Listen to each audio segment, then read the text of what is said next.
முதல்ல விசுவாசி இருந்தால் கூட கர்த்தர் சொல்லியிருப்பாரு. இன்னைக்கு நம்முடைய வாழ்க்கையுடைய பிரச்சனை என்ன தெரியுமா?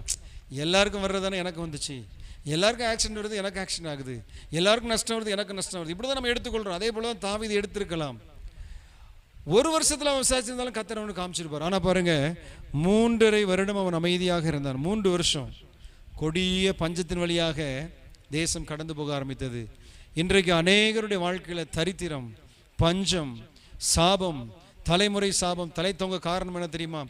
கர்த்தருடைய சமூகத்தில் வராத காரணம் தான். நீங்கள் வந்து ஆண்டவரே, ஏன் ஆண்டவரே வாழ்க்கையில் அந்த வியாதி பிரச்சனை, என்னோடு பேசுங்க ஆண்டவரே.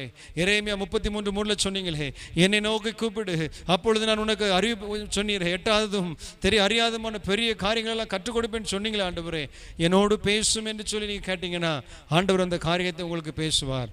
என்னுடைய வாழ்க்கையில் ஏன் இப்படி நடக்குது, ஏன் அவனுடைய வாழ்க்கையில் நடக்குது என்று சொல்லி கேட்ட பின்பு தான் இந்த சாபத்தை கொடுத்து எனக்கு ஆண்டவர் கற்றுக் கொடுத்தார்.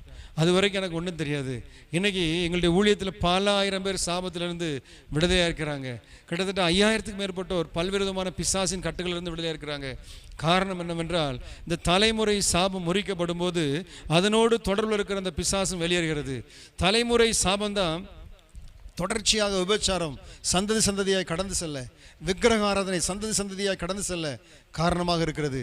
இன்றைக்கு இந்த தலைமுறை சாபம் இயேசுவின் இரத்தத்தினால் கழுவப்பட வேண்டும்.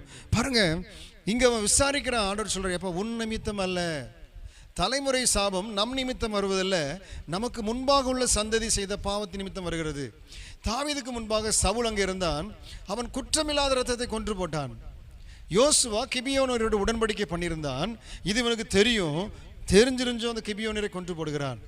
ஆண்டவர் சொல்றார், எப்ப இது உன் நிமித்தம் அல்ல, தாவீதே இது உன் நிமித்தம் அல்ல, உனக்கு முன்பாக உன்னுடைய ஸ்தானத்தில் இருந்தானே அவன் நிமித்தம் இந்த பஞ்சம் தேசத்தில் வருகிறது என்று சொல்லி ஆவியானவர் அவனுக்கு கற்றுக் கொடுத்தார். குற்றமில்லாத இரத்தத்தை சிந்தின காரியம்.